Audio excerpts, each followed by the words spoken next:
পক্ষ থেকে ঠিক সময় মতো চলে এলাম আপনাদের কাঙ্ক্ষিত সাবজেক্ট হিসাব বিজ্ঞান নিয়ে। আজকে একটা মোস্ট ইম্পর্ট্যান্ট অধ্যায় নিয়ে আমরা আলোচনা করব।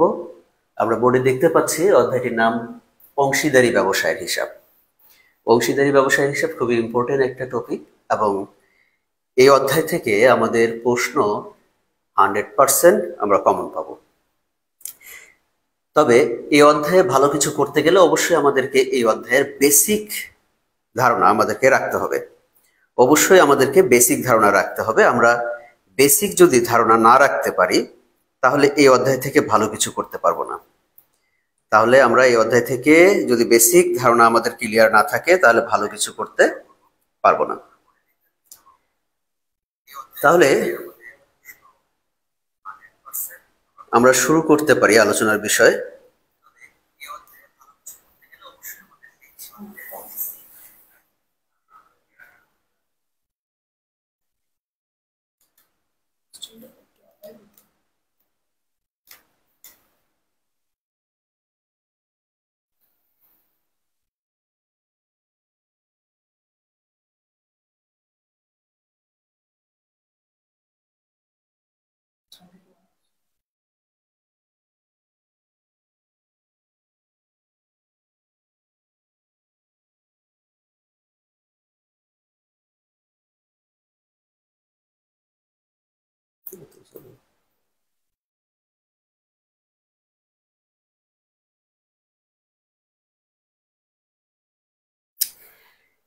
যে সবাই আমরা দ্রুত জয়েন হয়ে যাই, বন্ধুদেরকে মেনশন করে দেই, এবং আমাদের পরিচিত যে সকল গ্রুপ আছে সেই সকল গ্রুপগুলোতে আমরা ক্লাসটি শেয়ার করে দেবো অবশ্যই। কারণ এঙ্গেজ যত বাড়বে তত ক্লাসের আমরা মজা পাবো। যে অলরেডি অনেকেই জয়েন করে ফেলেছে, আমরা আলোচনার বিষয়ে চলে আসি। আমাদের মূল আলোচনার টপিক আজকে হচ্ছে অংশীদারি ব্যবসায়ের হিসাব। তাহলে এই অংশীদারি ব্যবসায় হিসাবের মধ্যে আমাদের বেসিক যে ধারণাগুলো আছে সেই বেসিক ধারণাগুলো আমাদেরকে অবশ্যই ক্লিয়ার করতে হবে। সবার প্রথমে যে কথাটি না বললে নয়, যে অংশীদারি ব্যবসায় বলতে কি বোঝায়। আমরা যদি অংশীদারি ব্যবসায় বলতে কি বোঝায় এটা চিন্তা ভাবনা করি তাহলে আমরা সবাই জানি যে দুই বা ততোধিক ব্যক্তি একত্রিত হয়ে যখন কোনো ব্যবসা প্রতিষ্ঠান পরিচালনা করে তখন সেটাকে বলা হয় অংশীদারি ব্যবসায়। দুই বা ততোধিক ব্যক্তি। এখন ততোধিক বলতে এখানে কত বোঝানো হচ্ছে? দুই বা ততোধিক বলতে কত বোঝানো হচ্ছে? আমাদের সর্বনিম্ন সদস্য হচ্ছে 2 এবং সর্বাধিক হচ্ছে 20 জন। তাহলে অংশীদারি ব্যবসায় সর্বোচ্চ সদস্য কত হতে পারে? অংশীদারি ব্যবসায় সর্বোচ্চ সদস্য হতে পারে 20 জন এবং সর্বনিম্ন কত? সর্বনিম্ন হচ্ছে 2 জন। তবে আমাদেরকে মনে রাখতে হবে ব্যাংকিং খাতের ক্ষেত্রে 2 থেকে হচ্ছে 10 জন। ব্যাংকিং খাতের ক্ষেত্রে 2 থেকে 10 জন। আমাদেরকে মনে রাখতে হবে ব্যাংকিং খাতের ক্ষেত্রে কতজন? 2 থেকে 10 জন। তাহলে আমরা কি জানলাম? অংশীদারি ব্যবসায়ের সদস্য কতজন হতে পারে? অংশীদারি ব্যবসায়ের সদস্য পাচ্ছি 2 থেকে 20 জন এবং ব্যাংকিং এর ক্ষেত্রে সদস্য হচ্ছে সর্বোচ্চ 10 জন। ঠিক আছে। অংশীদারি ব্যবসায়ে যে বিষয়টা এখন তাহলে আমাদেরকে মনে রাখতে হবে, আমরা হিসাব বিজ্ঞানের যে অংশটুকু করছি এই ক্ষেত্রে আমরা এখন ধরে নেই যে ক, খ এবং গ এই 3 জন হচ্ছে অংশীদার। এই 3 জন মিলে ব্যবসা প্রতিষ্ঠান শুরু করেছেন। ক, খ, গ 3 জন হচ্ছে অংশীদার। এই 3 জন অংশীদার একত্রিত হয়ে ব্যবসায় প্রতিষ্ঠান শুরু করেছেন। ঠিক আছে। এই ব্যবসায় প্রতিষ্ঠান যদি শুরু করেন তাহলে তারা কিভাবে লাভ ক্ষতি বন্টন করবেন সেই ক্ষেত্রে আমাদেরকে অবশ্যই জানতে হবে অংশীদারি ব্যবসায়ের মূল ভিত্তি হচ্ছে চুক্তি। অংশীদারি ব্যবসায়ের মূল ভিত্তি কি? অংশীদারি ব্যবসায়ের মূল ভিত্তি হচ্ছে চুক্তি। অংশীদারি ব্যবসায়ের মূল ভিত্তি হচ্ছে চুক্তি। আমাদেরকে আরো জানতে হবে অংশীদারি ব্যবসায়ের আইন হচ্ছে 1932 সাল। কত সালে?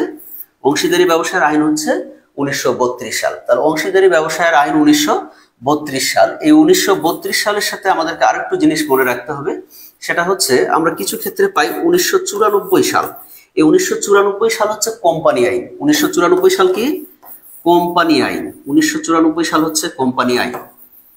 1994 সাল কোম্পানি আইন, 1932 হচ্ছে অংশীদারি আইন। তাহলে অংশীদারি আইন কত সাল? 1932। ঠিক আছে। আবার আমরা একটা পাই 1494। 1494, এই 1494 সালটা কি? 1494 সাল হচ্ছে হিসাব বিজ্ঞানের উৎপত্তি। আমরা জানি যে 1494 সালে হিসাব বিজ্ঞানের জনক লুকা পেসিওলি, তার মাধ্যমে আমাদের এই হিসাব বিজ্ঞানের উৎপত্তি হয়। ঠিক আছে। তাহলে 1494 সাল সর্বপ্রথম হিসাব বিজ্ঞানের যে গ্রন্থটি প্রকাশিত হয় সেটা 1494 সালে। তাহলে এগুলো আমাদেরকে অবশ্যই জানতে হবে, এবং অঙ্ক করতে গেলে আমরা এখন এই ফরম্যাটে আমরা চলে আসব।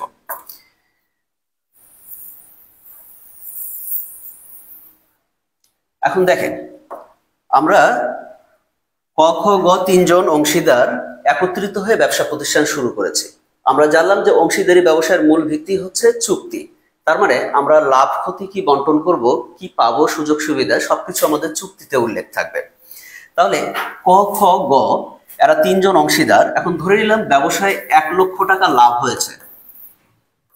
দেখেন, ব্যবসায় 1 লক্ষ টাকা লাভ হয়েছে। যদি ব্যবসায় 1 লক্ষ টাকা লাভ হয়, তাহলে সেই ক্ষেত্রে ক কত পাবে, খ কত পাবে এবং গ কত পাবে। ক কত পাবে, খ কত পাবে এবং গ কত পাবে। এখন আমরা জানলাম যে অংশীদারি ব্যবসায়ের মূল ভিত্তি হচ্ছে চুক্তি। আমাদেরকে মনে রাখতে হবে, চুক্তিতে যদি উল্লেখ না থাকে তাহলে মুনাফা সমান ভাগে বন্টন হবে। সমান ভাগে বন্টন করতে হবে। চুক্তিতে যদি উল্লেখ না থাকে তাহলে মুনাফা কি করতে হবে? সমান ভাগে বন্টন করতে হবে। চুক্তিতে উল্লেখ না থাকলে মুনাফা সমান ভাগে বন্টন করতে হবে। তাহলে এই 1 লক্ষ টাকা 3 জনের মধ্যে সমান ভাগে ভাগ করে দেব। এখন চুক্তিতে যদি এরকম উল্লেখ থাকে যে ক পাচ্ছে 3 ভাগ, খ পাচ্ছে 2 ভাগ এবং গ পাচ্ছে 1 ভাগ, তাহলে সেই ক্ষেত্রে কি হবে? তাহলে সেই ক্ষেত্রে অবশ্যই যেটা হবে সেটা হচ্ছে এই অনুপাতের যোগফল করে আমাদেরকে এটা বন্টন করে দিতে হবে। আমি একটু হিসাবের সুবিধার্থে এখানে মানটা একটু চেঞ্জ করে নিলাম। আমি ধরে নিলাম যে ক হচ্ছে 2 ভাগ, তাহলে ক 2, খ 2 এবং গ হচ্ছে 1 ভাগ। যদি এমনটা হয় তাহলে ক কত পাবে, খ কত পাবে এবং গ কত পাবে সেটা আমরা একটু দেখি। তাহলে এখন দেখেন, আমরা কিভাবে মুনাফাটা বন্টন করতে পারি। কিভাবে মুনাফাটা বন্টন করতে পারি? আমাদের প্রফিট হচ্ছে 1 লক্ষ টাকা, মুনাফা আছে কত? মোট মুনাফা হচ্ছে 1 লক্ষ টাকা। এই 1 লক্ষ টাকা 3 জনের মধ্যে বন্টন করতে হবে। বন্টন করতে গেলে প্রথমে আমাদেরকে যেটা করতে হবে, 3 জনের অনুপাতের যোগফল নিতে হবে। 3 জনের অনুপাতের যোগফল কত? 5। 5টা নিচে ভাগ অবস্থায় থাকবে, যার যত অনুপাত তত দ্বারা আমরা গুণ করে দেব। তাহলে 2 দ্বারা, তাহলে ক পাচ্ছে কত? 1 লাখ ইন্টু হচ্ছে 2, নিচে হচ্ছে 5।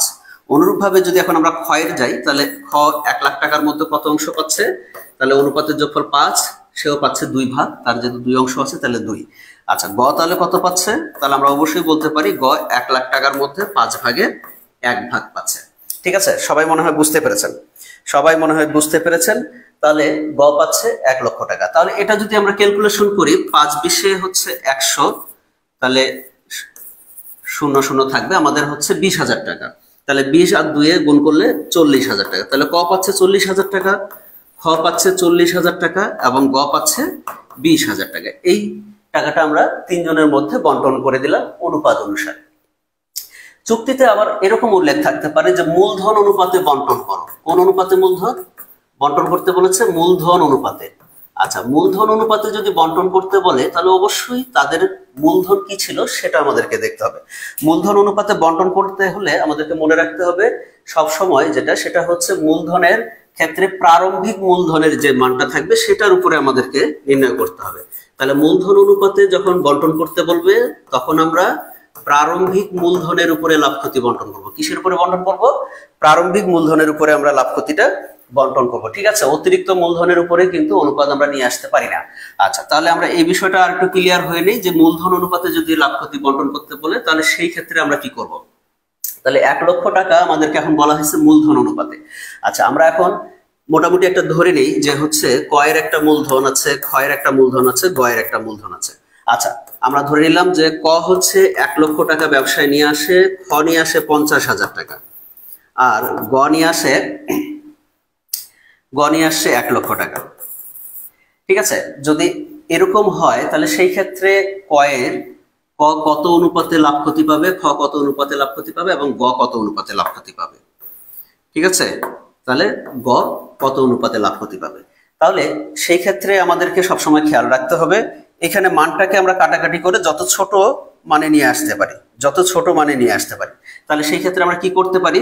সেই ক্ষেত্রে আমরা এখন যেটা করতে পারি সেটা হচ্ছে আমরা শূন্যগুলোকে বাদ দিয়ে দিতে পারি। এখানে 3টা শূন্য, 3টা শূন্য, এখানেও 3টা শূন্য আমরা কাটাকাটি করে দিলাম। এখানে আরো একটা শূন্য পাচ্ছি, সবগুলোতেই আছে, তাহলে এগুলো আমরা কেটে দিলাম।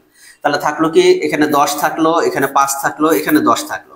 তাহলে এটাকে আবার 5 দিয়ে কাটাকাটি করা যায়। 5 দুগুণ 10, 5 একে 5 এবং 10কে আমরা কাটাকাটি করলাম 2। তাহলে আমরা অনুপাত পাচ্ছি 2:, ঠিক আছে? তাহলে আমরা অনুপাত পাচ্ছি কি, আচ্ছা তাহলে আমরা অনুপাত পাচ্ছি 2:1:2, 2:1:2। তাহলে এটা আমরা এখন মূলধন অনুপাতে আমরা নির্ণয় করলাম, ঠিক আছে? এটা আমরা মূলধন অনুপাতে নির্ণয় করলাম। আমার মনে হয় এখন পর্যন্ত সবাই ক্লিয়ার হয়েছেন। যারা যুক্ত হয়ে আছেন সবাই একটু বন্ধুদেরকে মেনশন করে দিয়ে ক্লাসে যুক্ত হওয়ার জন্য বলেন। খুব সুন্দর একটা ক্লাস, এবং এই ক্লাসের উপরে কিন্তু আমরা অবশ্যই আজকের এই ক্লাস করে আমরা অবশ্যই 100% আর কি 100% কথা দিচ্ছি যে এই ক্লাস করে আপনারা প্রশ্ন কমন পাবেনই, এবং বেসিক থেকে আমরা মোটামুটি ক্লাসটি করছি, ঠিক আছে? পরবর্তীতে প্রশ্নে যাব। বেসিকটা ক্লিয়ার করার পর পরবর্তীতে আমরা প্রশ্নে যাব। প্রশ্নে যখন যাব তখন অবশ্যই সেই প্রশ্নগুলো আমরা সলভ করতে পারবো, ঠিক আছে কিনা? আচ্ছা, তাহলে এখন যদি 2:1:2 অনুপাতে এই টাকাটাকে বন্টন করতে বলা হয়, তাহলে সেই ক্ষেত্রে ক কত পাবে, খ কত পাবে এবং গ কত পাবে। তাহলে সেই ক্ষেত্রে আবার আমরা পূর্বে যেভাবে মুনাফা বন্টন করেছি সেভাবেই আমরা চলে যাব। তাহলে আমরা কি করলাম, 1 লক্ষ টাকা অনুপাতের যোগফল করতে হবে। কি করতে হবে? অনুপাতের যোগফল। আবার অনুপাতের যোগফল 2, 1, 2, 5। তাহলে উপরে হচ্ছে কয়ের অংশ হচ্ছে 2, তাহলে সেই ক্ষেত্রে ক পাচ্ছে 40,000 টাকা, ঠিক আছে? ক্ষয়ের ক্ষেত্রে 1 লক্ষ টাকা আমরা বন্টন করে দিব। 1 লক্ষ টাকা 5/1 অংশ, 5/1 অংশ, ঠিক আছে? তাহলে 5/1 অংশ ক্যালকুলেশন করলে আমরা পাচ্ছি 20,000 টাকা। এবং গ 1 লক্ষ টাকা যদি আমরা বন্টন করে দেই, সে হচ্ছে 5/2 অংশ পাচ্ছে, তাহলে ক্যালকুলেশন করলে পাচ্ছি আমরা 40,000 টাকা, ঠিক আছে? তাহলে এইভাবে করে আমরা লাভ ক্ষতিটাকে বন্টন করে দিতে পারবো। এইভাবে করে আমরা লাভ ক্ষতিটাকে বন্টন করে দিতে পারবো। এখন আমরা জানি যে অংশীদারি ব্যবসায়ে অনেক সময় অংশীদাররা একে অপরকে নিশ্চয়তা দিয়ে থাকে। অংশীদারি ব্যবসায়ে অংশীদাররা একে অপরকে কি করে? নিশ্চয়তা দিয়ে থাকে, একে অপরকে নিশ্চয়তা দিয়ে থাকে। যদি নিশ্চয়তা দেয় তাহলে সেই ক্ষেত্রে আমরা মুনাফা কিভাবে বন্টন করতে পারি? যদি নিশ্চয়তা দেওয়া হয় তাহলে সেই ক্ষেত্রে আমরা মুনাফা কিভাবে বন্টন করতে পারি? আমি একটু আসছি, তাহলে সেই নিশ্চয়তার অংশটুকু নিয়ে আলোচনা করি। আচ্ছা, এবার আলোচনার বিষয় হচ্ছে নিশ্চয়তা। নিশ্চয়তা, তাহলে নিশ্চয়তা, এখন আমরা ধরে নিচ্ছি যে ক, খ, গ এই 3জন হচ্ছে অংশীদার, ঠিক আছে? তারা তো একটু আগে আমরা জানলাম যে 2:, ধরে নিলাম এটাও 2, এটা হচ্ছে 1, 2:1 অনুপাতে লাভ ক্ষতি বন্টন করে নেয়। 2:1 অনুপাতে লাভ ক্ষতি বন্টন করে নেয়। আচ্ছা, অনেকগুলো আমরা 2:1 অনুপাতে নিলাম, এটার মানটা একটু পরিবর্তন করে নিই। আচ্ছা, এবার আমরা যাচ্ছি যে ক হচ্ছে 5, খ হচ্ছে 3 এবং গ হচ্ছে 2 অনুপাতে লাভ ক্ষতি বন্টন করে নেয়। 2 অনুপাতে লাভ ক্ষতি বন্টন করে নেয়। যদি গ 2 অনুপাতে লাভ ক্ষতি বন্টন করে নেয়, ঠিক আছে? এখন এখানে নিশ্চয়তার ক্ষেত্রে শর্ত থাকবে কে নিশ্চয়তা প্রদান করছে। শর্ত কি থাকবে? কে নিশ্চয়তা প্রদান করছে। আচ্ছা, এখন আমরা ধরে নিলাম যে ক গকে নিশ্চয়তা দেয়, ক গকে নিশ্চয়তা দেয়। ক নিশ্চয়তা দিচ্ছে কাকে? গকে নিশ্চয়তা দিচ্ছে। গকে নিশ্চয়তা দেয় যে গ হচ্ছে 30,000 টাকা পাবে। গ কত টাকা পাবে? 30,000 টাকা পাবে, ঠিক আছে? ক গকে নিশ্চয়তা দেয়, গ 30,000 টাকা পাবে, ঠিক আছে? ক গকে নিশ্চয়তা দেয়, গ কত টাকা পাবে? 30,000 টাকা পাবে। এখন আমরা মুনাফা বন্টনে যখন আসি তখন আমরা কি পাচ্ছি? আমরা এখন মুনাফা বন্টনটা করে নিই। ক, খ, গ। তাহলে আমরা মুনাফা অবশ্যই সবাই বন্টন করতে পারবো। এতক্ষণ আমরা মুনাফা বন্টন শিখলাম। যেহেতু আমরা মুনাফা বন্টন শিখলাম, আমার মনে হয় মুনাফা সবাই বন্টন করতে পারবেন, ঠিক আছে? আচ্ছা, দেখেন তো কিভাবে আমরা মুনাফা বন্টন করতে পারি। কিভাবে মুনাফা বন্টন করতে পারি, কিভাবে মুনাফা বন্টন করতে পারি দেখেন। তাহলে আমরা কি শিখলাম? অনুপাতের যোগফল 5, 3, 8 আর 2 10। তাহলে অনুপাতের যোগফল, আচ্ছা 1 লক্ষ টাকাকে অনুপাতের যোগফল হচ্ছে 10 আর কয়ের অনুপাত হচ্ছে 5। তাহলে ক্যালকুলেশন করলে এখানে পাচ্ছি 50,000। ক্ষয়ের ক্ষেত্রে কি হচ্ছে? 1 লক্ষ টাকা ইন্টু হচ্ছে অনুপাতের যোগফল 10, মান আছে কত? 3। তাহলে সেই ক্ষেত্রে হচ্ছে কত 30,000 টাকা। আচ্ছা গয়ের ক্ষেত্রে আমরা কি পাচ্ছি, গয়ের ক্ষেত্রে আমরা পাচ্ছি 1 লক্ষ টাকা। এই ক্ষেত্রে অনুপাতের যোগফল 10 এবং গয়ের মান হচ্ছে 2, গ 2 অনুপাত পাচ্ছে, ক্যালকুলেশন করলে পাচ্ছি 20,000 টাকা। এখন দেখেন আমরা একটু আগে দেখলাম যে গকে নিশ্চয়তা দিল যে গ 30,000 টাকা পাবে, কিন্তু এখন মূলধন মুনাফা বন্টন করে দেখা যাচ্ছে গ পাচ্ছে কত টাকা। মুনাফা বন্টন করে আমরা দেখতে পাচ্ছি গ পাচ্ছে 20,000 টাকা। মুনাফা বন্টন করে আমরা দেখতে পাচ্ছি গ কত টাকা পাচ্ছে, গ পাচ্ছে 20,000 টাকা, গ পাচ্ছে 20,000 টাকা। এখন গ যদি 20,000 টাকা পায়, গ যদি 20,000 টাকা পায়, তাহলে সেই ক্ষেত্রে কি এটা হলো গকে নিশ্চয়তা দিয়েছে কত টাকা, 30,000 টাকা পাবে। ঠিক আছে, তাহলে নিশ্চয়তা দেওয়া হয়েছে 30,000 টাকা পাবে। নিশ্চয়তা আছে কত, নিশ্চয়তা আছে 30,000 টাকা। এখন 30,000 টাকা ক্ষেত্রে আমরা দেখতে পাচ্ছি বন্টন হয়ে এসেছে কত, বন্টন করে পাওয়া গেছে 20,000 টাকা। তাহলে ক যেহেতু গকে নিশ্চয়তা দিয়েছে, তাহলে কয়ের অপশন থেকে মানে ক যেটা পাবে সেখান থেকে গকে পূরণ করবে। ঠিক আছে, তাহলে এখানে 50,000 থেকে গয়ের বাদ যাবে 10,000 টাকা। 50,000 থেকে গয়ের বাদ যাবে কত, 10,000, আর এখানে তাহলে 10,000 যোগ হয়ে যাবে। ঠিক আছে, তাহলে টোটাল হয়ে গেল কত, 30,000 টাকা। ঠিক আছে, তাহলে যে নিশ্চয়তা দিবে সে তার অংশ থেকে ভরপাই করবে। ঠিক আছে, যে নিশ্চয়তা দিবে সে তার অংশ থেকে সেটা কি করবে, পূরণ করবে। যে নিশ্চয়তা দিবে সে তার অংশ থেকে সেটা পূরণ করবে। বুঝতে পেরেছি কিনা? একটু সবাই দেখেন তো বুঝতে পারলাম কিনা। নিশ্চয়তা, ঠিক আছে, নিশ্চয়তার ক্ষেত্রে আমরা কি জানলাম যে যে নিশ্চয়তা দিবে যদি নিশ্চয়তা অনুযায়ী পূরণ না হয়, যেমন আমরা দেখলাম যে গ মুনাফা বন্টন করে পাচ্ছে 20,000 টাকা, কিন্তু গকে যখন অংশীদার হিসেবে নিয়ে আসে গকে বলছে সে মুনাফা পাবে 30,000 টাকা। তাহলে সে যদি মুনাফা 30,000 টাকা পায়, সেই ক্ষেত্রে আমরা দেখতে পাচ্ছি সে মুনাফা পাচ্ছে কত, 20,000 টাকা ক্যালকুলেশন করে। তাহলে ক পাচ্ছে, ক যা পাবে সেখান থেকে ক কি করবে, গয়ের অংশটা পূরণ করবে, গয়ের মুনাফাটা অংশটা পূরণ করে দেবে। ঠিক আছে, আমার মনে হয় নিশ্চয়তার বিষয়টা বুঝতে পেরেছি। আচ্ছা, যদি বুঝতে পারি তাহলে এবার আরেকটু পরিবর্তন নিয়ে আসবো, একটু পরিবর্তন নিয়ে আসবো। আচ্ছা, পরিবর্তন কি, পরিবর্তনটা আমরা একটু দেখি।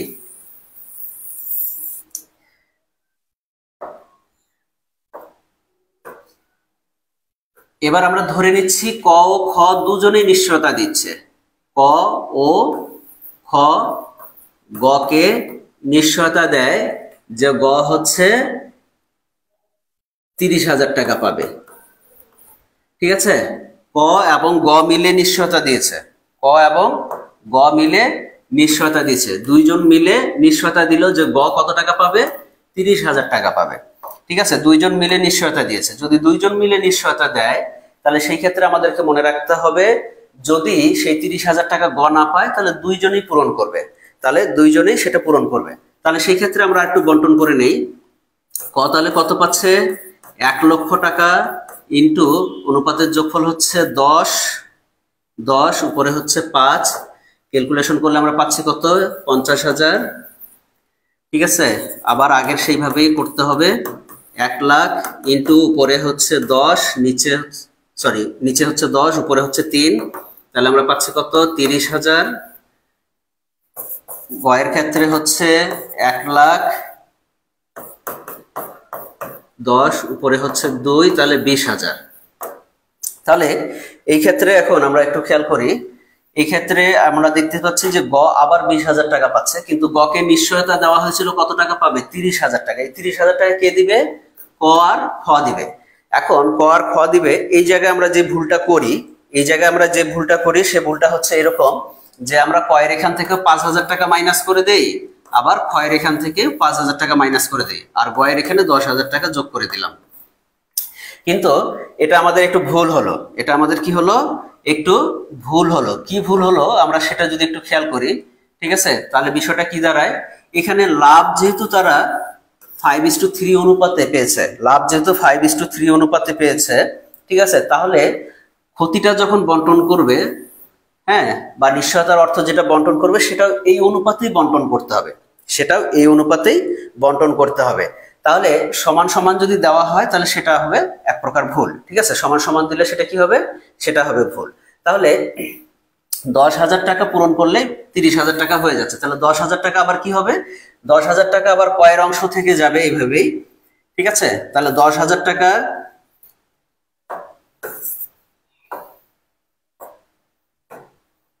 আচ্ছা, তাহলে 10,000 টাকা আমরা বন্টন করে দেব। 10,000 টাকা তাহলে এবার কিভাবে বন্টন হবে, দুইজনের অনুপাতে বন্টন হবে। তাহলে 5 আর 3 কত হচ্ছে 8, 8 ভাগের 5 অংশ দিবে ক, এবং 10,000 টাকার 8 ভাগের 3 অংশ যেটা আসবে সেই 3 অংশ দিবে খ। 10,000 টাকার এই 3 অংশ তাহলে কে দিবে, খ, এবং 5 অংশ দিবে কে, ক। তাহলে যে অনুপাতে মুনাফা বন্টন করে নেবে সেই অনুপাতে কি করতে হবে, সেই অনুপাতে নিশ্চয়তা থাকুক বা অন্যান্য যা কিছু থাকুক না কেন সেই অনুপাতেই পূরণ করে দিতে হবে, ঠিক আছে। বুঝতে পেরেছি কিনা?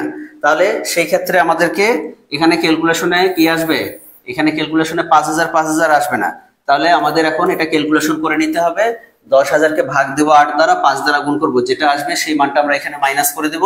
10,000 কে 8 দ্বারা ভাগ দিচ্ছি এবং 3 দ্বারা গুণ করতেছি, কারণ খ পাচ্ছে 3 অনুপাত। তাহলে সেই ক্ষেত্রে এখানে যে মানটা আসবে সেটা আমরা বসায় দিয়ে আমরা মুনাফা নির্ণয় করে ফেলবো, ঠিক আছে। তাহলে এই ছিল আমাদের হচ্ছে নিশ্চয়তা। তাহলে আমরা মোটামুটি কি কি জানলাম, ঠিক আছে। আমরা জানলাম যে অংশীদারি ব্যবসায়ের মূল ভিত্তি হচ্ছে চুক্তি। অংশীদারি ব্যবসায়ের মূল ভিত্তি কি, অংশীদারি ব্যবসায়ের মূল ভিত্তি হচ্ছে চুক্তি। অংশীদারি ব্যবসায়ের মূল ভিত্তি চুক্তি। অংশীদারি আইন কত সালের, অংশীদারি আইন আমরা জানলাম 1932 সালের। কত সালের, 1932 সালের। সেখানে আমরা আরো শিখলাম যে 1932 জায়গায় 1994 সাল, 1994 সাল হচ্ছে কি, কোম্পানি আইন। আবার 1494 সাল আমরা পাই। 1494 সাল কি, 1494 সাল হচ্ছে আমাদের হিসাব বিজ্ঞানের উৎপত্তির সাল, ঠিক আছে। আচ্ছা, এখন আমাদের মোটামুটি আমরা যেটা পেলাম সেটা হচ্ছে কিভাবে মুনাফাটা বন্টন করতে হবে। তাহলে চুক্তিতে আমরা জানলাম যে সমানভাবে, যদি কোনো কিছু উল্লেখ না থাকে তাহলে আমরা সমানভাবে লাভ ক্ষতিটা বন্টন করে দেব। যদি চুক্তিতে উল্লেখ থাকে অনুপাত হিসেবে, তাহলে অনুপাত হিসেবে আমরা বন্টন করে দেব। আর চুক্তিতে যদি মূলধন অনুপাতে থাকে তাহলে আমরা জানলাম সেই মূলধনটাকে কি করব, আগে অনুপাতে নিয়ে আসবো এবং আমরা বন্টন করে দেব। এখন আমাদের একটু ট্রিকি কোশ্চেন থাকতে পারে। সেই কোশ্চেনটা কেমন, যে আমাদের অনুপাতটা দেওয়া থাকতে পারে ভগ্নাংশ আকারে, অনুপাত দেওয়া থাকতে পারে ভগ্নাংশ আকারে। কিরকম, যেমন এরকম থাকতে পারে 1/5 ইস্টু হচ্ছে 1/2 ইস্টু হচ্ছে 1/3। যদি এরকমটা থাকে তাহলে সেই ক্ষেত্রে আমরা মুনাফা কিভাবে বন্টন করব, ঠিক আছে। সেই ক্ষেত্রে আমরা মুনাফা কিভাবে বন্টন করব, এরকম যখন থাকবে তখন সেই ক্ষেত্রে আমাদেরকে যেটা করতে হবে সেটা হচ্ছে আমাদেরকে একটা নিচের মানটাকে সমান করে নিতে হবে। নিচের মানটাকে আমরা কি করব, নিচের মানটাকে আমাদেরকে সর্বোচ্চ যে মানটা আছে সেই মানটাকে দিয়ে আমরা হচ্ছে ক্যালকুলেশন করব, ঠিক আছে। দিয়ে আমরা একটা অনুপাত নিয়ে আসব, সেই ক্ষেত্রে আমরা এখন কি করতে পারি, সেই ক্ষেত্রে আমরা কি করতে পারি, এইভাবে আমরা এখান থেকে ক্যালকুলেশন করতে পারি, ঠিক আছে। এখান থেকে আমরা একটা মান নিয়ে আসতে পারি, ঠিক আছে।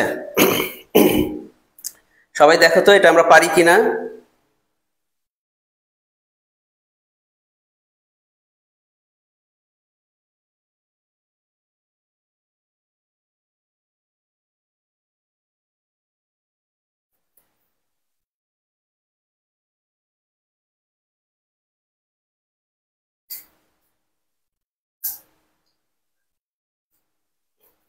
একটু কমেন্ট চাই সবার, কি হতে পারে এই ক্ষেত্রে, অনুপাত কি আসতে পারে।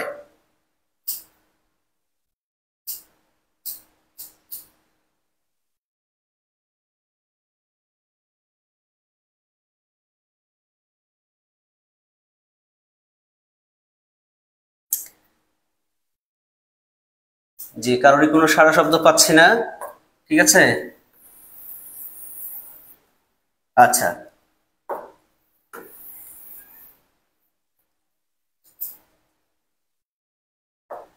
তাহলে এভাবে করে আমরা মুনাফা বন্টন করতে পারি, সেখান থেকে আমরা ক্যালকুলেশন করতে পারবো, ঠিক আছে।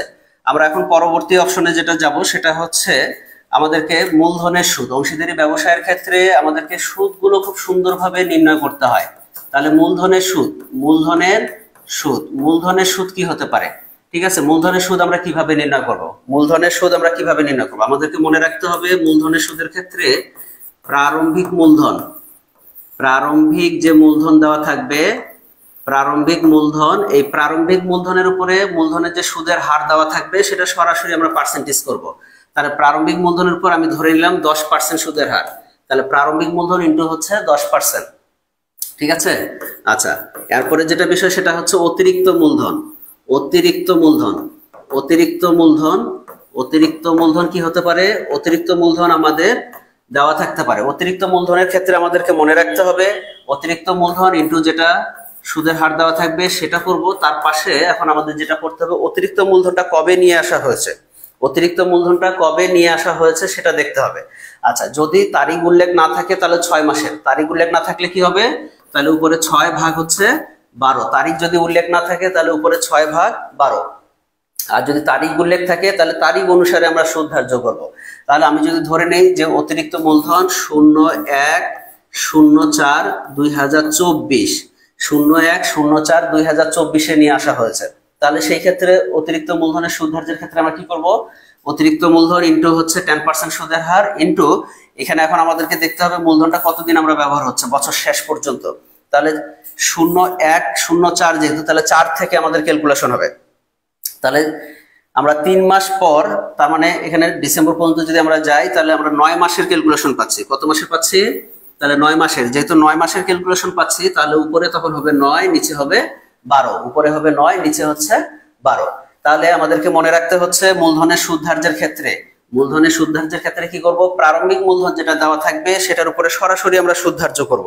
প্রারম্ভিক মূলধনের উপরে সরাসরি সুদ ধার্য করব এবং অতিরিক্ত মূলধন যেটা থাকবে সেই অতিরিক্ত মূলধনের উপরে আমরা পার্সেন্টেজ করার পর অতিরিক্ত মূলধনের যদি তারিখ উল্লেখ না থাকে তাহলে 6 মাসের, আর যদি তারিখ উল্লেখ থাকে তাহলে তারিখ অনুসারে সুদ ধার্য করব। ঠিক আছে, ক্লিয়ার কিনা? তাহলে তারিখ অনুসারে সুদ ধার্য করব।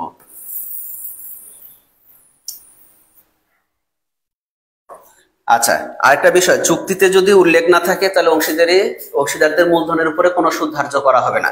কিন্তু একমাত্র ব্যতিক্রম হচ্ছে ঋণের সুদ, একমাত্র ব্যতিক্রম হচ্ছে ঋণের সুদ। এ যদি চুক্তিতে উল্লেখ না থাকে তাহলে আমরা সবাই জানি যে চুক্তিতে উল্লেখ না থাকলে সুদের হার হয় 6%। চুক্তিতে উল্লেখ না থাকলে সুদের হার কত হয়? 6% হয়। চুক্তিতে উল্লেখ না থাকলে সুদের হার হয় 6%। আচ্ছা, এখন সুদের হার তো 6% হলো চুক্তিতে উল্লেখ না থাকলে, কিন্তু চুক্তিতে যদি উল্লেখ থাকে, পার্সেন্ট যদি দেওয়া থাকে, তাহলে যে পার্সেন্ট দেওয়া থাকবে সেই পার্সেন্ট অনুযায়ী আমাদেরকে ক্যালকুলেশন করতে হবে। এখন এই ঋণের সুদের ক্ষেত্রে কবে ঋণ গ্রহণ করেছি সেটা যদি তারিখ উল্লেখ না থাকে তাহলে 6 মাসের, তারিখ উল্লেখ না থাকলে কয় মাসের? তারিখ উল্লেখ না থাকলে 6 মাসের, আর তারিখ উল্লেখ থাকলে তারিখ অনুসারে। তাহলে সবকিছুর ক্ষেত্রে আমরা যেটা জানছি সেটা হচ্ছে তারিখ উল্লেখ না থাকলে, তারিখ উল্লেখ না থাকলে 6 মাস, তারিখ উল্লেখ না থাকলে 6 মাস। ঠিক আছে, আর তারিখ উল্লেখ থাকলে, তারিখ উল্লেখ থাকলে কি হবে? তারিখ উল্লেখ থাকলে তারিখ অনুসারে, তারিখ উল্লেখ থাকলে তারিখ অনুসারে আমরা সুদ ধার্য করব। তাহলে তারিখ উল্লেখ থাকলে তারিখ অনুসারে সুদ ধার্য করতে হবে। ঠিক আছে। আচ্ছা, তাহলে চুক্তিতে যদি উল্লেখ না থাকে তাহলে সুদের হার ধরবো কত? 6%। চুক্তিতে উল্লেখ না থাকলে সুদের হার ধরবো 6%, আর চুক্তিতে যদি উল্লেখ থাকে তাহলে সে অনুসারেই হবে। তারিখ যদি উল্লেখ না থাকে তাহলে 6 মাসের হবে, আর তারিখ উল্লেখ থাকলে তারিখ অনুসারে আসে। এবার গুরুত্বপূর্ণ এবং যে জায়গাটা আমাদের ভুল হয়, হ্যাঁ, যে জায়গাটা আমাদের বেশি ভুল হয় সেটা হচ্ছে উত্তোলনের সুদ ধার্যের নিয়ম। উত্তোলনের সুদ ধার্যের নিয়ম, উত্তোলনের সুদ ধার্যের নিয়ম, উত্তোলনের সুদ। ঠিক আছে, এই উত্তোলনের সুদ আমরা কিভাবে ধার্য করি? উত্তোলনের সুদ আমরা কিভাবে ধার্য করি? ঠিক আছে, প্রথমত হচ্ছে আমাদেরকে মনে রাখতে হবে, খুবই গুরুত্বপূর্ণ, সেটা হচ্ছে পণ্য উত্তোলনের উপরে সুদ ধার্য হয় না। পণ্য উত্তোলনের উপর, পণ্য উত্তোলনের উপর সুদ ধার্য হয় না, সুদ ধার্য হয় না। পণ্য উত্তোলনের উপরে সুদ ধার্য হয় না, আমাদেরকে মনে রাখতে হবে পণ্য উত্তোলনের উপরে সুদ ধার্য হয় না, পণ্য উত্তোলনের উপরে সুদ ধার্য হয় না। তাহলে সুদ কিসের উপরে ধার্য হয়? সুদ ধার্য করতে হবে সর্বদাই নগদ টাকার উপরে। সুদ ধার্য করতে হবে সর্বদাই কিসের উপরে? নগদ টাকার উপরে। ঠিক আছে, যারা দেখছেন তারা একটু বন্ধুদের মেনশন করে দেন। হ্যাঁ, ক্লাসের উপস্থিতি 12, ক্লাসে সবার উপস্থিতি 12, এবং অবশ্যই আপনারা সুন্দর একটি ক্লাস পাচ্ছেন। আচ্ছা, তাহলে এখন যে বিষয়টা সেটা হচ্ছে উত্তোলনের সুদ ধার্যের ক্ষেত্রে আমাদেরকে মনে রাখতে হবে নগদ উত্তোলনের উপরে সুদ ধার্য করতে হবে। কিসের উপরে? নগদ উত্তোলনের উপর। এখন বার্ষিক যদি বছরে একবার সুদ উত্তোলন করে, বার্ষিক উত্তোলন। তাহলে বার্ষিক উত্তোলনের ক্ষেত্রে কি হবে? বার্ষিক উত্তোলনের ক্ষেত্রে আমাদেরকে মনে রাখতে হবে বার্ষিক উত্তোলন ইনটু হচ্ছে সুদের হার, ইনটু হচ্ছে কি সুদের হার। হ্যাঁ, এই সুদের হার। এখন আমাদেরকে মনে রাখতে হবে বার্ষিক উত্তোলনে যদি তারিখ উল্লেখ না থাকে, একটু আগে আমরা কি শিখলাম? তারিখ উল্লেখ যদি না থাকে তাহলে আমরা কি শিখলাম? তারিখ উল্লেখ না থাকলে 6 মাসের সুদ ধার্য করতে হবে। তাহলে সেই ক্ষেত্রে উপরে হচ্ছে 6, নিচে হচ্ছে 12। তাহলে বার্ষিক উত্তোলনের সুদ যখন আমরা ধার্য করতে যাব তখন বার্ষিক উত্তোলনের পরিমাণ সুদের হার ইনটু তারিখ উল্লেখ না থাকলে কি হবে? উপরে 6, নিচে 12, 6 মাসের সুদ ধার্য করতে হবে। আর যদি তারিখ উল্লেখ থাকে তাহলে তারিখ অনুসারে আমরা সুদ ধার্য করব। এটা হচ্ছে বার্ষিক উত্তোলন। এখন আমরা প্রত্যেকেই জানি যে উত্তোলনের সুদ ধার্যের ক্ষেত্রে প্রতি মাসের শুরুতে আমরা একটা উত্তোলন করতে পারি, প্রতি মাসের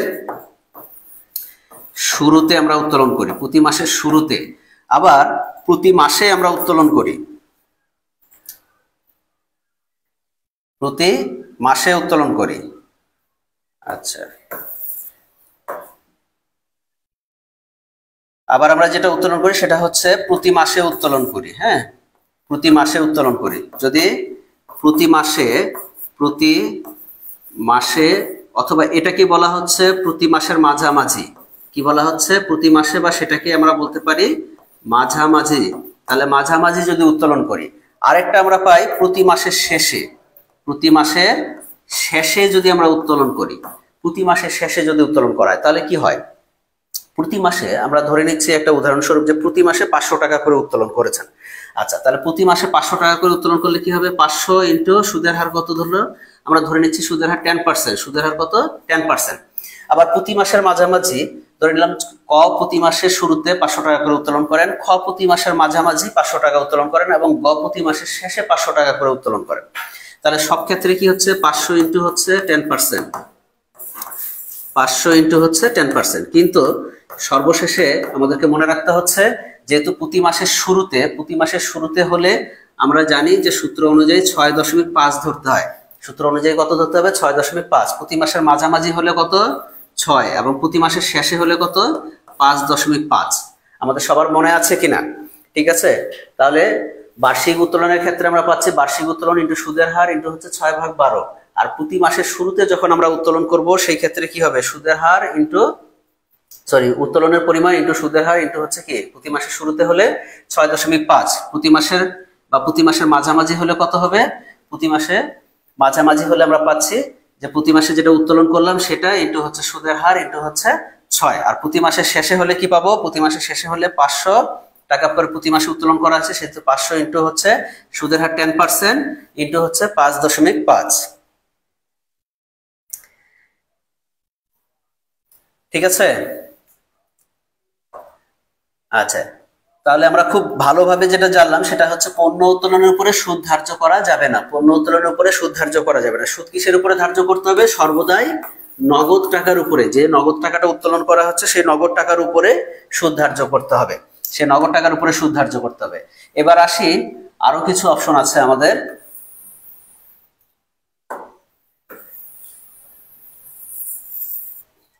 আচ্ছা, উত্তোলনের সুদ ধার্যের ক্ষেত্রে আমরা জানি যে প্রতি 2 মাস অন্তর অন্তর আমরা উত্তোলন করতে পারি।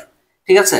তাহলে এগুলোই আমাদের এমসিকিউ আসে আবার, যে প্রতি 2 মাস অন্তর অন্তর মানে হচ্ছে পর পর। অন্তর অন্তর মানে কি? পর পর। তাহলে প্রতি 2 মাস অন্তর অন্তর বা পর পর যদি আমরা উত্তোলন করি তাহলে সেই ক্ষেত্রে আমাদের কি হচ্ছে? ঠিক আছে। আবার আমরা পাই প্রতি 3 মাস পর পর, 3 মাস পর পর বা অন্তর অন্তর যদি উত্তোলন করা হয় তাহলে কি আমরা ক্যালকুলেশন করতে পারি কি? যদি প্রতি 2 মাস পর পর ধরে নিলাম যে 500 টাকা করে উত্তোলন করা হয়েছে, 500 ইন্টু সুদের হার ধরে নিলাম 10%। ঠিক আছে। আচ্ছা, সুদের হার 10%। আচ্ছা, এই ক্ষেত্রে এখন আমাদের মান কি আসে? এই ক্ষেত্রে আমাদের মান কি আসবে? যদি 2 মাস পর পর উত্তোলন করা হয় সেই ক্ষেত্রে আমরা জানি যে উপরে হচ্ছে 5, নিচে হচ্ছে 2, এটা। অথবা আমরা সরাসরি লিখতে পারি 2.5।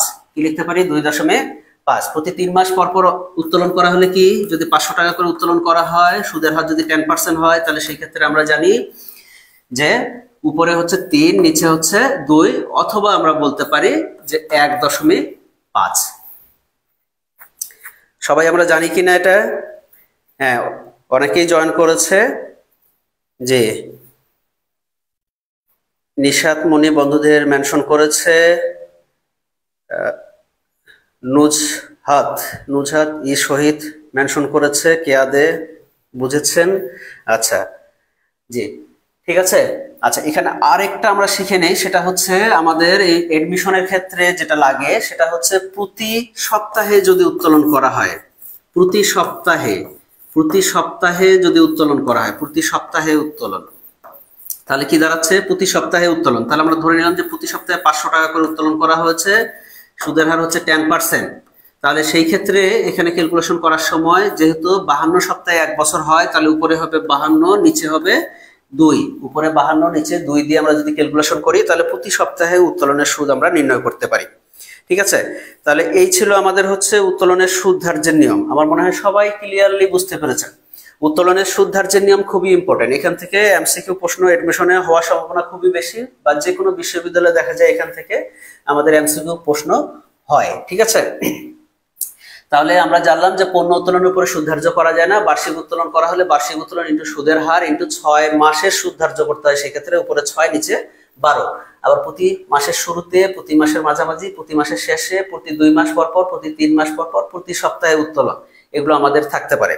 তাহলে এই ছিল মোটামুটি আমাদের উত্তোলনের সুদ ধার্যের নিয়ম, এই ছিল আমাদের উত্তোলনের সুদ ধার্যের নিয়ম। তাহলে এখন আমরা আসি যে আমাদের কিভাবে লাভ ক্ষতি বন্টন করতে হয়।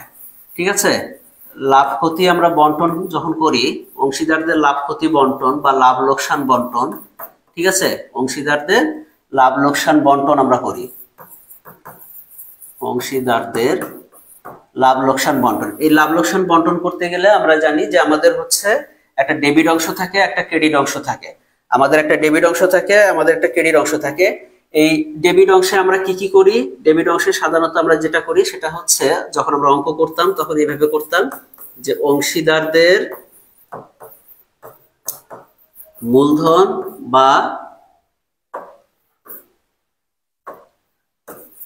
বা চলতি হিসাব, ঠিক আছে, চলতি হিসাব দিয়ে আমরা যেটা করতাম সেটা হচ্ছে মূলধনের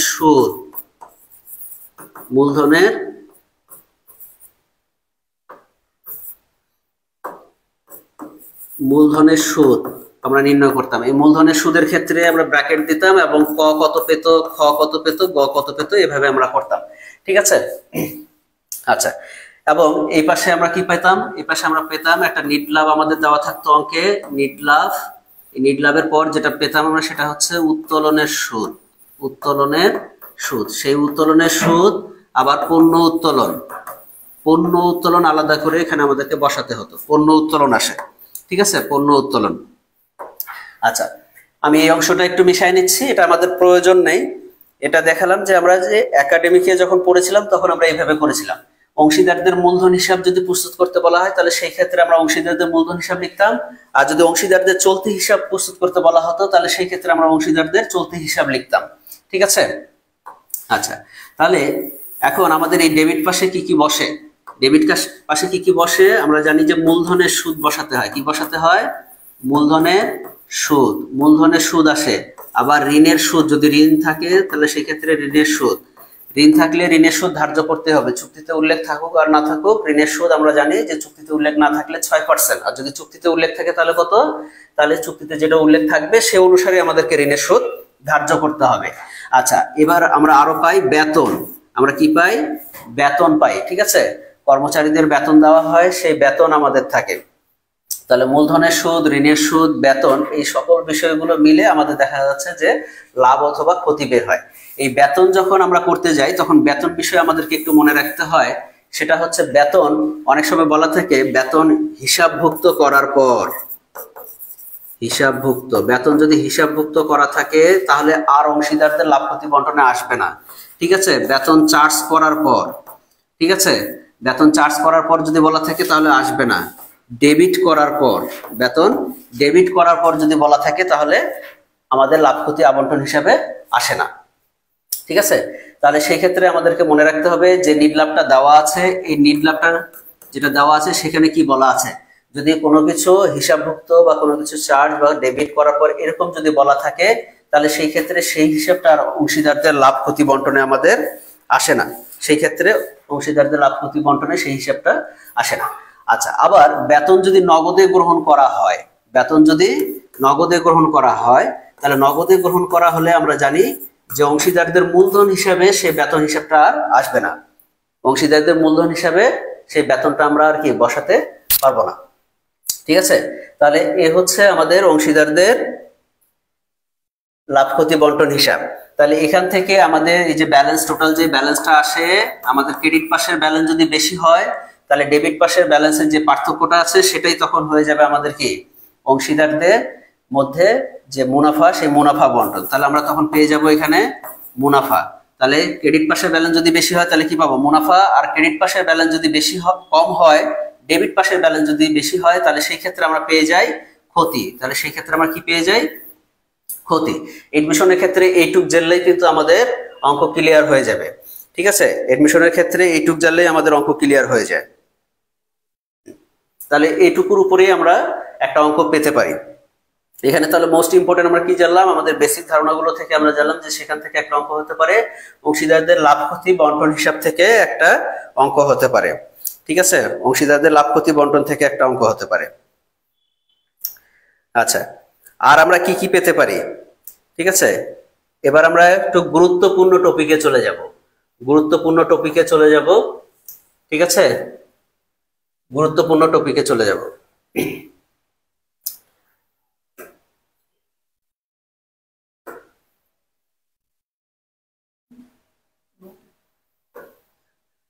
আচ্ছা, আমরা একটু গুরুত্বপূর্ণ টপিকে চলে আসি। এবার প্রশ্নে চলে আসি আমরা।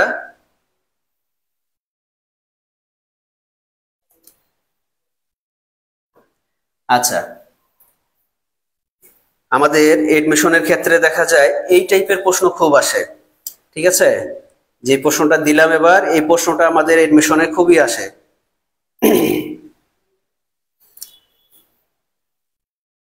একটু দেখেন তো সবাই, পারা যায় কিনা এই প্রশ্নটা, এরকম প্রশ্ন আমরা করেছি কিনা। খুবই ইম্পর্টেন্ট, মোস্ট ইম্পর্টেন্ট কোশ্চেন, কিন্তু মোস্ট ইম্পর্টেন্ট কোশ্চেন। এখানে আমরা কি দেখতে পাচ্ছি?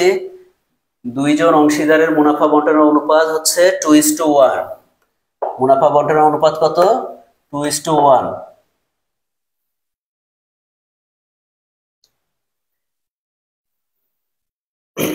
আচ্ছা, তাহলে আমরা দেখতে পাচ্ছি মুনাফা বন্টনের অনুপাত হচ্ছে 2:1। মুনাফা বন্টনের অনুপাত 2:1। মুনাফা বন্টনের অনুপাত আমরা পাচ্ছি 2:1। ঠিক আছে, তৃতীয় জনকে, আরেকজনকে 5/1 মুনাফা বন্টনের চুক্তিতে, 5/1 মুনাফা বন্টনের চুক্তিতে তারা ব্যবসায় নতুন অংশীদার হিসেবে গ্রহণ করলে মুনাফা বন্টনের নতুন অনুপাত কত? তাহলে আমরা ধরে নেই যে ক আর খ দুইজন হচ্ছে অংশীদার, ক আর খ দুইজন হচ্ছে অংশীদার, এরা 2:1 অনুপাতে লাভ ক্ষতি বন্টন করে নিত। 2:1 অনুপাতে লাভ ক্ষতি বন্টন করে নিত। এখন তারা তৃতীয় জন আমি ধরে নিলাম যে তৃতীয় জন হচ্ছে গ, তৃতীয় জনকে 5/1 প্রফিট দেওয়ার শর্তে মুনাফা বন্টনের চুক্তিতে অংশীদার হিসেবে গ্রহণ করলেন। তাহলে সেই ক্ষেত্রে আমাদের এখানে উত্তর কি হতে পারে? সেই ক্ষেত্রে আমাদের এখানে উত্তর কি হতে পারে? আচ্ছা, অলরেডি মেহেদি প্রশ্নের উত্তর দিয়েছেন। আচ্ছা, দেখি আমরা এটা সঠিক হয় কিনা, দেখি সঠিক হয় কিনা। আমরা এই ক্ষেত্রে খুব সুন্দর একটা ট্রিক শিখতে পারি। এই ক্ষেত্রে আমরা খুব সুন্দর একটা ট্রিক শিখতে পারি। সেই ট্রিকটা কি একটু দেখেন। ঠিক আছে, কিভাবে আমরা এই প্রশ্নটা সহজে সলভ করতে পারি। দেখে কঠিন মনে হচ্ছে, যারা করেন নাই তাদের কাছে দেখে কঠিন মনে হতে পারে, কিন্তু খুব সহজে আমরা এটা সলভ করতে পারি। কিভাবে সলভ করতে পারি?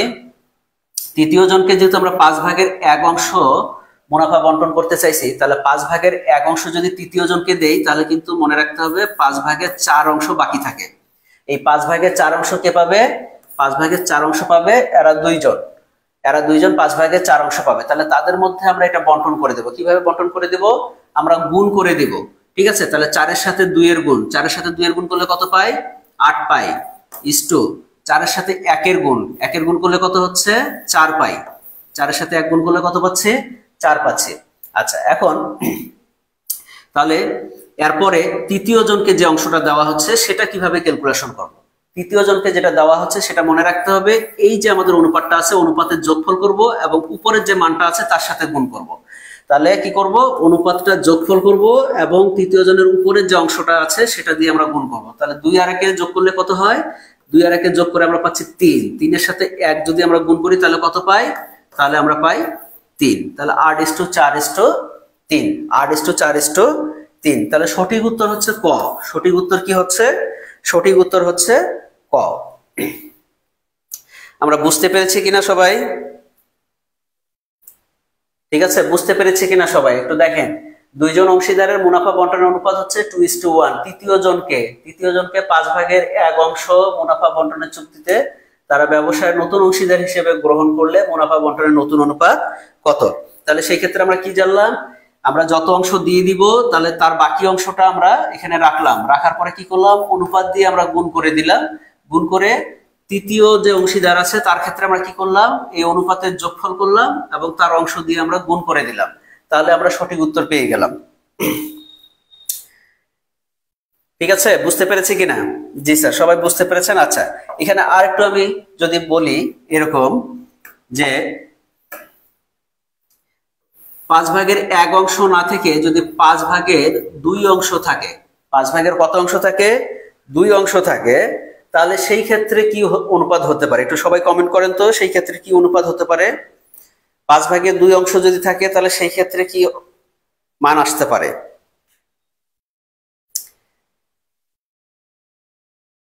আচ্ছা, কে আদে বলেছেন, আবার বলেন। হ্যাঁ, আমি এটা বুঝাই দিব, তাহলে সেই ক্ষেত্রে ক্লিয়ার হয়ে যাবে। একটু দেখেন, হ্যাঁ, মনোযোগ সহকারে দেখেন, হয়ে যাবে। আচ্ছা, তাহলে আমি ধরে নিচ্ছি যে 5/1 না থেকে মান থাকলো কি 5/2। যদি 5/2 তৃতীয় জনকে আমরা দেই, 5/2 অংশ যদি আমরা তৃতীয় জনকে দেই তাহলে আমাদের থাকে কত অংশ, 5/3 অংশ। আমাদেরকে মনে রাখতে হবে আমার অংশ কত, 5। 5-এর মধ্যে দেওয়া আছে কত, 3, 2 অংশ দিয়ে দিচ্ছি আমরা তৃতীয় জনকে। ঠিক আছে, 2 অংশ যদি দিয়ে দেই তাহলে 5 থেকে 2 মাইনাস করলে যেটা হবে সেটা হবে উপরের এই মানটা। ঠিক আছে, তাহলে 5/এর যখন 1 ভাগ ছিল তখন আমাদের ছিল, বের হয়েছিল কত, যে 5/4 অংশ। ঠিক আছে, তাহলে মাইনাস করলেই চলে আসবে, যেটা দেওয়া থাকবে সেটা কি করব, মাইনাস, মাইনাস করলে এই মানটা আসবে। তাহলে উপরে 2 দেওয়া আছে, 5 থেকে 2 মাইনাস করলাম তাহলে 3 আসলো। তাহলে যে 3টা আসলো সেটা এখন আমরা কি করব, এই 3-এর সাথে এই মানটা আমরা হচ্ছে গুণ করে দিব। তাহলে 2 এর সাথে 3 গুণ করলে কত পাই, 6 পাই। কত পাই, 6 পাই। আচ্ছা, 1 আর 3 যদি আমরা গুণ করি তাহলে কত পাই, 3 পাই। ঠিক আছে, এবার আমাদের কাজ কি, অনুপাতের যোগফল। এবার কাজ হচ্ছে অনুপাতের যোগফল। তাহলে 2:1 যোগ করলে আমরা কত পাচ্ছি, 3 পাচ্ছি। এই 3-এর সাথে এই 2 আমরা উপরের মানটাকে আমরা গুণ করব, তাহলে কত পাবো, 6 পাবো। ঠিক আছে, তাহলে আমরা 6 পাবো। আচ্ছা, যদি 6 পাই, এখন দেখেন তাহলে আমরা কি পেলাম, 6:3:6। এটাকে তাহলে কাটাকাটি করা যায়।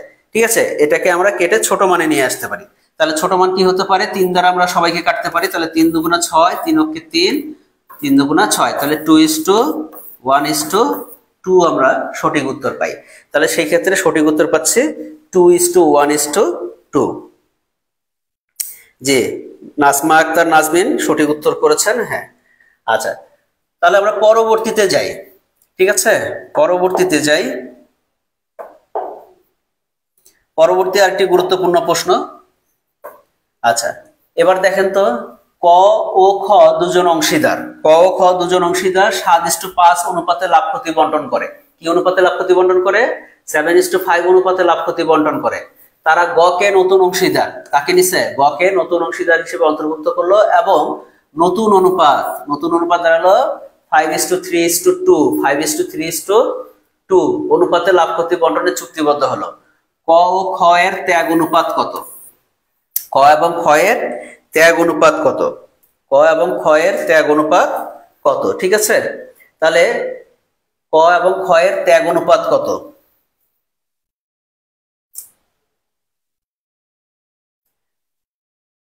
আচ্ছা, এগুলো খুবই ইম্পর্টেন্ট প্রশ্ন। হ্যাঁ, খুবই ইম্পর্টেন্ট প্রশ্ন এবং এই প্রশ্নগুলো আমাদেরকে অবশ্যই পারতে লাগবে এডমিশনের জন্য। আচ্ছা, এই ক্ষেত্রে আমরা সবসময় মনে রাখবো, যখন আমাদের 2 জন অংশীদার থেকে 3 জন অংশীদার হবে সেই ক্ষেত্রে আমরা মনে রাখবো যে 2 জন অংশীদার এর যোগফলটা আমরা আগে করব। কি বললাম, 2 জন অংশীদারের যোগফল আমরা আগে করব। ঠিক আছে, সেই মান থেকে আমরা 3 জন যেটা থাকবে 3 জন সেটা আমরা মাইনাস করব। তাহলে আমরা কি জানলাম, কম অংশীদার থেকে বেশি অংশীদারটা আমরা কি করব, মাইনাস করব। কম অংশীদার থেকে আমরা তাহলে মনে রাখি, কি মনে রাখবো, কম অংশীদার থেকে বেশি অংশীদার বাদ। ঠিক আছে, কম অংশীদার থেকে বেশি অংশীদার আমরা বাদ দিব। ঠিক আছে, তাহলে কম অংশীদার কি? ক আর খ দুইজন অংশীদার, পরবর্তীতে তারা গ কে নতুন হিসেবে নেয়, তাহলে এটা হচ্ছে আমাদের বেশি অংশীদার। তাহলে কম অংশীদারের আগে যোগফল করি। ঠিক আছে, তাহলে আমাদের ত্যাগ অনুপাত বের হয়ে আসবে। তাহলে ক কি পরিমাণ ত্যাগ করছে আমরা দেখি। তাহলে 7 আর 5 কত হয়? 12। 12 ভাগের 7 ভাগ পাইতো ক। 12 ভাগের 7 ভাগ কে পাইতো? ক। আচ্ছা, ক্ষয়ের ক্ষেত্রে তাহলে কি হইতো? 12 ভাগের 5 ভাগ পাইতো খ। খ কত পাইতো? 12 ভাগের 5 ভাগ। আমরা তাহলে কি শিখলাম? কম অংশীদার থেকে বেশি অংশীদার বাদ দিব। তাহলে ক থেকে এখন বাদ দিব বেশি অংশীদারের যোগফল কত? 5 3 8, 8 আর 2 হচ্ছে 10। তাহলে যোগফল হচ্ছে 10। 10 থেকে ক এর মান কত? ক এর মান হচ্ছে 5, তাহলে উপরে হচ্ছে 5। ঠিক আছে। আচ্ছা, অনুরূপভাবে ক্ষয়ের ক্ষেত্রে তাহলে কি হবে? তাহলে অনুপাতের যোগফল হচ্ছে 10, খ আছে কত? 3, তাহলে উপরে আমরা দিব হচ্ছে 3। আচ্ছা, এখন আমাদেরকে এটা কি করতে হবে? নির্ণয় করতে হবে। কিভাবে আমরা নির্ণয় করতে পারি? সেই ক্ষেত্রে আমরা আড়াআড়ি গুণ করে দিলেই হয়ে যাবে। সেই ক্ষেত্রে আমরা কি করব? আড়াআড়ি শুধু গুণ করে দেব, আর কোনো কাজ নাই। ঠিক আছে, আমাদের শর্টকাট আমরা বের করব। তাহলে আমরা কি করতে পারি? 7 10 70 আর 5 12 হচ্ছে কত? 60। তাহলে আমরা পাচ্ছি 70 মাইনাস হচ্ছে 60। 70 মাইনাস 60 তাহলে কত বের হয়? 10 বের হয়। ঠিক আছে, তাহলে 10 বের হয়। এই ক্ষেত্রে তাহলে আমরা কি করতে পারি? 5 10 50 আর 3 12 36, তাহলে 50 মাইনাস হচ্ছে 36, তাহলে থাকে কত? 14 থাকে। কত থাকে? 14 থাকে। তাহলে আমরা কয়ের ক্ষেত্রে পাইলাম 10 আর ক্ষয়ের ক্ষেত্রে পাইলাম কত? 14। 10 আর 14 পেলাম। 10 আর 14 কাটাকাটি যায় না? 2 দিয়ে কাটাকাটি যায়। 5 দুগুণ 10 আর 7 দুগুণ 14, তাহলে 5:7। তাহলে কি পাচ্ছে? 5:7। সেই ক্ষেত্রে আমাদের সঠিক উত্তর হচ্ছে ক নাম্বার। সঠিক উত্তর কি? সঠিক উত্তর হচ্ছে ক নাম্বার। বুঝতে পারলাম কিনা? নাজমা আক্তার নাজমিন আবার প্রশ্নের উত্তর করেছেন ক নাম্বার। জি, খুবই ভালো। হ্যাঁ, আচ্ছা, সবাই বুঝতে পেরেছে কিনা? একটু দ্রুত আনসার করি, সবাই বুঝতে পেরেছে কিনা? খুবই ইম্পর্টেন্ট প্রশ্ন। ঠিক আছে, এর আগেরটাও খুব ইম্পর্টেন্ট ছিল।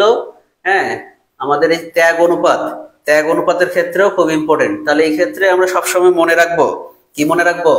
কম অংশীদার থেকে বেশি অংশীদার বাদ দিব। কি বাদ দিব? কম অংশীদার থেকে বেশি অংশীদার বাদ দিব আমাদেরকে। তাহলে আর কোনো টেনশন নাই। ত্যাগ করতে বলা হলে কম অংশীদার থেকে কি করব?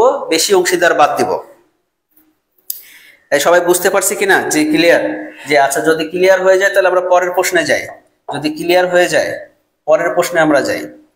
ঠিক আছে, ক্লিয়ার হয়ে গেলে আমরা পরের প্রশ্নে যাই।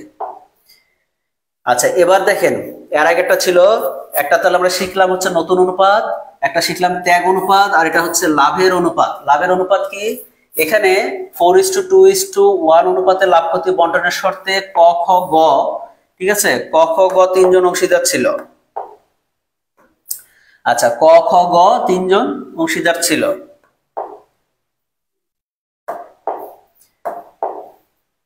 ঠিক আছে, ক খ গ 3 জন অংশীদার ছিল। ঠিক আছে, একটি ফার্মে অংশীদার। খ ফার্ম থেকে চলে গেল, এবার কে চলে গেছে? খ চলে গেছে। অবশিষ্ট অংশীদারগণ 3:2 অনুপাতে, কত অনুপাতে? 3:2 অনুপাতে তাদের লাভ ক্ষতি বন্টনে সম্মত হলো। তাদের লাভের অনুপাত নির্ণয় করো। ঠিক আছে, তাদের লাভের অনুপাত নির্ণয় করো। আচ্ছা, যে এই ক্ষেত্রে যদি আমরা লাভের অনুপাত নির্ণয় করতে যাই, আমি একটু আগে শিখলাম কি, যে কম অংশীদার থেকে বেশি অংশীদার আমরা বাদ দিব। তাহলে আমাদের একটা সূত্র দিয়ে হয়ে যাচ্ছে, কম অংশীদার থেকে আমরা বেশি অংশীদার বাদ দিব, বেশি অংশীদার বাদ দিব। ঠিক আছে, তাহলে কম অংশীদার থেকে বেশি অংশীদার বাদ দিব। তাহলে কম অংশীদার কি? কম অংশীদার এটা না? 2 জন। এবং বেশি অংশীদার হচ্ছে কি? এটা। তাহলে আগে আমরা হচ্ছে কম অংশীদারের মান নেই। তাহলে ফার্ম থেকে চলে গেছে কে? ফার্ম থেকে চলে গেছে খ। তাহলে এখানে ছিল ক খ গ, তাহলে খ চলে গেছে, তাহলে থাকলো কে? ক আর গ থাকলো, ক আর গ থাকলো। তাহলে এই ক্ষেত্রে ফার্ম থেকে খ চলে গেল, অবশিষ্ট অংশীদার, তার মানে এখানে কে কে আছে? এখানে আছে ক আছে আর গ আছে। ঠিক আছে, ক আর গ আছে। তাহলে ক এর মান কত হচ্ছে? অনুপাতের যোগফল হচ্ছে 5। অনুপাতের যোগফল কত? অনুপাতের যোগফল হচ্ছে 5। তাহলে 5 ক এর অংশ হচ্ছে 3 মাইনাস, এবার এখানে আসি, এখানকার যোগফল কত? 4 2 6, একে হচ্ছে 7, তাহলে যোগফল হচ্ছে 7। 7 থেকে ক এর মান কত? 4। ঠিক আছে, তাহলে এটা ক্যালকুলেশন করব। অনুরূপভাবে গয়ের কি হচ্ছে, গয়ের ক্ষেত্রে 5 ভাগের কত অংশ, 2 অংশ, মাইনাস এখানে যোগফল পাচ্ছি কত 7, আর গয়ের অংশ কত, এখানে গয়ের অংশ হচ্ছে 1, ক খ গ, তাহলে গয়ের অংশ হচ্ছে 1, তাহলে এই ক্ষেত্রে আমরা 1 দিব। ঠিক আছে, তাহলে এখন আমরা গুণ করলে কি পাচ্ছি, আর গুণ করলে 3 7 21 আর 4 5 কত 20, তাহলে 21 মাইনাস 20 পাচ্ছি উপরে কয়ের ক্ষেত্রে। ঠিক আছে, তাহলে আসে হচ্ছে 1, কত আসে 1, আর এই ক্ষেত্রে কত পাচ্ছি 7 2 14 আর 5 কে 5, তাহলে 14 মাইনাস হচ্ছে 5, তাহলে 14 থেকে যদি 5 বাদ যায় তাহলে থাকে কত 9, তাহলে সেই ক্ষেত্রে আমরা পাচ্ছি এখানে 1 আর এখানে হচ্ছে 9, এটা আর কাটাকাটি যেহেতু যায় না, তাহলে সঠিক উত্তর হচ্ছে আমাদের গ। সঠিক উত্তর কি, সঠিক উত্তর হচ্ছে গ। যে কে আদে বলেছেন হ্যাঁ বুঝতে পেরেছে, শ্রাবণী শাহ বলেছেন খুব সুন্দর বোঝাচ্ছেন স্যার, ধন্যবাদ। নাজমা আবার উত্তর করেছেন 1:9। জি আমরা বুঝতে পেরেছি কিনা, ঠিক আছে।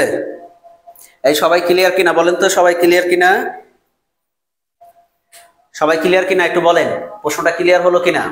তাহলে আমরা একটা জিনিস খুব ভালোভাবে খেয়াল রাখবো, কি খেয়াল রাখবো, আমাদেরকে লাভ অনুপাত বলুক আর ত্যাগ অনুপাত বলুক, লাভ অনুপাত, লাভ বা ত্যাগ যেটা অনুপাতই বলা থাকুক না কেন, আমরা যদি এই কথাটুকু মনে রাখি তাহলে এখানে কোনো কনফিউশন নাই। ঠিক আছে, অনেকেই দেখা গেছে আমরা এই মান থেকে এটা বাদ দিব না এটা থেকে এটা বাদ দিব, এটা একটা কনফিউশনে থাকেন। ঠিক আছে, অনেক স্টুডেন্টের মধ্যে আমি দেখেছি যে তারা ক্যালকুলেশন করতে গিয়ে আগে এই মানটা ধরে নাহলে ওটা মান ধরে, কোনটা ধরে বইয়ে নানা রকম সূত্র বলা থাকে মুখস্থ করে, ঠিক আছে, সেটা আবার মনে থাকে না, হ্যাঁ এক ধরনের হেজিটেশনে চলে যায়। ঠিক আছে, সেই ক্ষেত্রে আমি খুব সুন্দরভাবে বলে দিলাম, কি বলে দিলাম, যে লাভ হোক আর ত্যাগ হোক কম অংশীদার থেকে আমরা কি করব, বেশি অংশীদার বাদ দিব। এইটুকু কথা মনে রাখলে আমার লাভ অনুপাত ত্যাগ অনুপাত হয়ে যাবে, এইটুকু কথা মনে রাখলেই আমাদের লাভ অনুপাত এবং ত্যাগ অনুপাত হয়ে যাবে।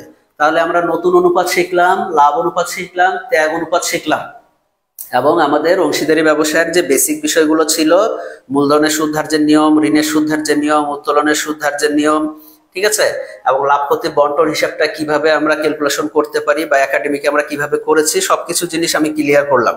ঠিক আছে, এখন যদি বাসায় বসে এই অধ্যায়ের এমসিকিউ গুলো প্র্যাকটিস করেন তাহলে 100% এই এমসিকিউ গুলো আপনারা কিন্তু পারবেন। ঠিক আছে, সেই ক্ষেত্রে আজকে ক্লাসটি যারা শেষ মুহূর্তে জয়েন করছেন তারা আবার ভালো করে রিপিট করবেন, দেখবেন, দেখার পর যে এমসিকিউ গুলো আছে আপনার বইয়ে সেই বইগুলোতে ক্লিয়ার করবেন।